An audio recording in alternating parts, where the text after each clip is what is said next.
Bonjour, bienvenue à tous sur cette vidéo. Je suis Roger Lannoy, je suis coach et expert dans le changement immédiat et durable. Alors, dans cette vidéo, je vais te donner 5 clés. 5 clés pour toi devenir riche. Souvent, on me pose la question par email ou quand je suis dans des séminaires ou au téléphone, Rogers, qu'est-ce que je peux faire pour devenir riche, pour gagner plus d'argent? Et je sais que c'est une préoccupation, c'est une motivation, je dirais plus qu'une préoccupation, une motivation de beaucoup d'entre vous. Alors, dans cette vidéo, je vais te donner 5 clés qui, pour moi, me paraissent essentielles. Alors, la première clé, c'est d'abord investir sur toi. Investir en soi. Et là, je me rappelle que Moïse, qui était mon premier, pour ceux qui ne me connaissent pas encore, c'était mon premier coach, mon premier mentor quand j'ai démarré mon activité professionnelle comme indépendant dans le marketing de réseau, quand j'ai quitté la banque. Et Moïse était pour moi quelqu'un qui m'a énormément appris, qui a été un vrai coach, je dirais même plus, un vrai mentor qui était à côté de moi. Et Moïse me disait toujours, tu sais, je peux tout perdre, qu'il me disait. Je peux tout perdre. Je peux perdre ma maison, ma voiture, mon business. Je peux tout perdre. Mais une chose que personne ne pourra m'enlever, c'est ce que j'ai appris. C'est la connaissance. Ce que j'ai acquis comme expérience, comme savoir-faire, eh bien ça, il n'y a personne qui pourra me l'enlever. L'erreur que je crois beaucoup font, c'est qu'on court après plein de choses, alors que le plus important, c'est à l'intérieur de toi. C'est investir en toi, acquérir du savoir, acquérir de la connaissance. Mais l'acquérir, c'est bien, mais après, il faut passer à l'action.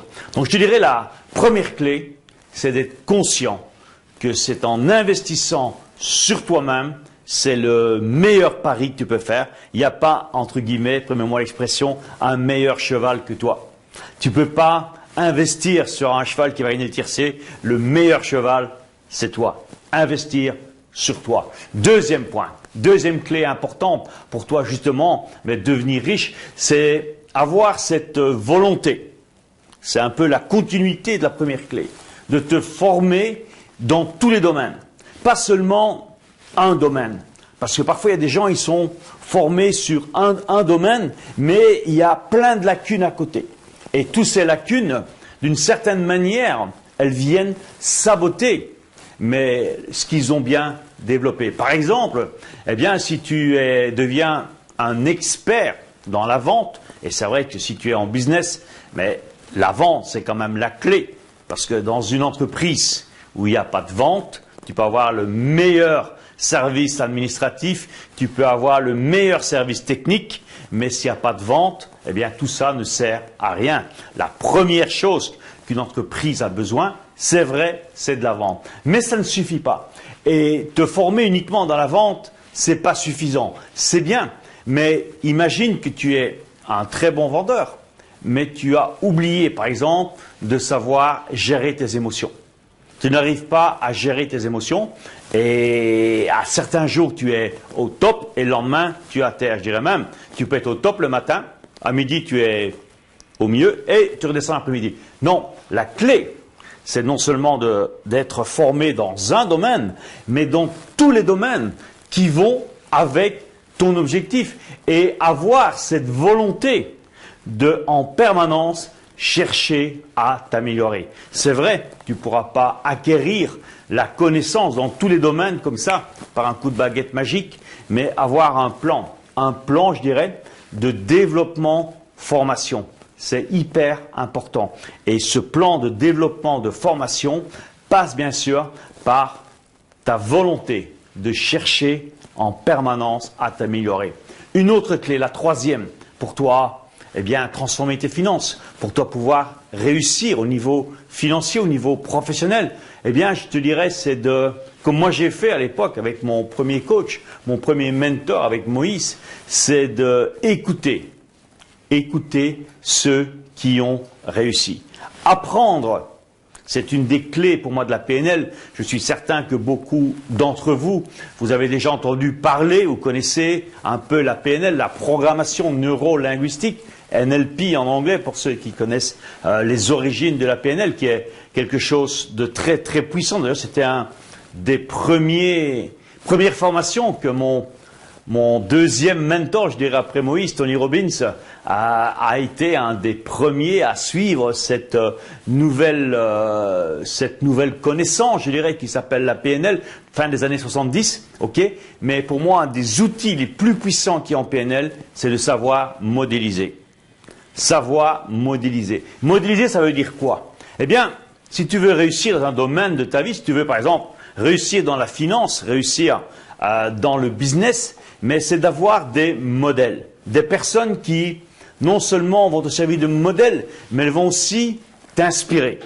T'inspirer pour te dire, ok, voilà, ça c'est mon modèle. Par exemple, bon, et prendre des modèles importants. Tu peux dire, ok, moi j'aime bien Apple, j'aime bien Steve Jobs, et ça c'est un modèle pour moi. Eh bien, j'ai envie de lire son histoire, j'ai envie de connaître sa biographie et les stratégies qu'il a utilisées, comment il a fait pour faire de son entreprise une des plus grosses entreprises au monde.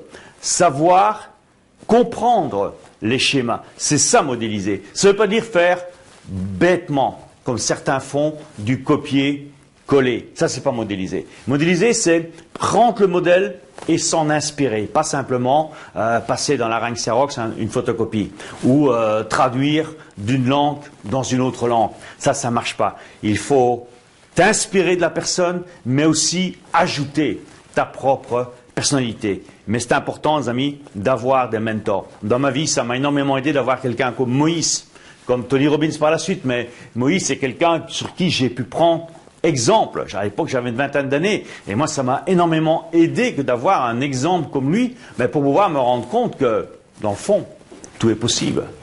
Ça, c'était la troisième clé. La quatrième, elle est importante. C'est y croire. Croire en ce que tu fais. Croire en toi. Croire en ce que tu fais et avancer avec la foi, avec cette certitude absolue que tu vas y arriver. C'est pour ça que je reprends souvent dans des formations, dans des séminaires que j'anime, c'est apprendre à poser des actes de foi. Poser des actes de foi. C'est quoi poser un acte de foi? C'est tout simplement, c'est oser faire quelque chose qui au départ te fait peur. Et si cette chose te fait peur, tu le fais. Et tu avances avec certitude. Et plus tu vas être dans cet état d'esprit, et si tu veux devenir riche, c'est quelque chose qui est incontournable. Il n'y a pas d'autre solution. C'est de savoir te dépasser. Savoir dépasser ta zone de confort, savoir dépasser tes limites, y croire et poser chaque jour, et même, je dirais même, plusieurs fois par jour, un acte de foi. Et je te mets au défi aujourd'hui, toi qui regardes cette vidéo pour la première fois, peut-être c'est la première fois que j'ai le privilège d'être en relation, grâce à la toile, grâce à l'Internet, à être en relation avec toi, mais donne-toi comme défi, dans les 10 jours qui viennent, chaque jour, tu poses un acte de foi. Ça veut dire que tu oses faire quelque chose que tu n'aurais pas osé faire avant de regarder cette vidéo. Et tu fais ça pendant 10 jours. Je te promets que si tous les jours tu le fais, eh bien dans le 11e jour, déjà tu auras des changements spectaculaires, mais non seulement ça, tu seras quelqu'un d'autre déjà. Et tu vas te dire, mais ça marche, donc je vais encore en poser d'autres. Plus on pose des actes de foi, au départ ce sont des petits pas qu'on ose faire. Mais après tu vas faire des plus grands pas, et encore des plus grands, et puis tu vas faire carrément des marches en avant extraordinaires. Poser, les amis, des actes de foi, c'est le 4e point pour toi, créer de la richesse dans ta vie. Et le 5e point important, je l'ai gardé pour la fin, c'est avoir un plan. Avoir un plan. Toutes les personnes qui ont réussi, j'en connais énormément, des centaines, des milliers, j'en connais énormément. Ce sont des gens qui ont un plan. Ils savent où ils vont. Si tu pars en vacances, je suppose que tu as un plan. Si tu prends ta voiture, et tu décides d'aller de Paris, par exemple, en vacances sur la Costa del Sol, la Casablanca, plus proche, sur Barcelone, eh bien, tu vas faire un plan, tu vas regarder par où tu vas passer. Soit tu vas prendre l'autoroute, soit tu vas prendre les routes secondaires, ou peu importe. Mais tu vas créer un plan. Alors, ce qui est amusant, comme disait un très grand monsieur, Jim Rohn, pour ceux qui le connaissent, il disait, c'est que à l'époque aux États-Unis, les gens avaient 2 semaines, quand il a dit ça, ils avaient 2 semaines de vacances. Ok? Bon, je sais maintenant ici en France, en Belgique, en Europe, on a plus de vacances. Ok? Mais ça reste, l'histoire reste la même. Il dit c'est quand même étonnant, c'est quand même presque malheureux. C'est que la majorité des gens, ils passent 50 semaines à planifier, à faire un plan pour 2 semaines de vacances. Et pour ça, ils passent presque toute leur année pour 2 semaines. Par contre, ils n'ont pas une journée pour faire un plan pour réussir dans la vie. Pour réussir, soit financièrement, professionnellement, peu importe le domaine. L'importance, c'est de faire un plan. Si tu sais faire un plan pendant les vacances, tu sais faire un plan pour toi réussir dans ta vie. Et la clé, c'est que clarity is power. La clarté, c'est du pouvoir. Soyez clair dans ce que vous voulez. Avoir cette vision, cette clarté dans ton objectif, et je te promets que là, tu vas faire une différence spectaculaire. Maintenant, tu as les 5 clés pour toi créer la richesse dans ta vie. J'ai aussi pour toi créé un plan d'action quotidien afin de t'aider à devenir riche le plus rapidement possible. Tu vas aussi pouvoir améliorer les domaines de vie importants qui vont te mener à l'abondance financière. Le tout en moins de 10 minutes par jour. Clique sur le lien ci-dessous, sous cette vidéo, pour découvrir ce plan d'action.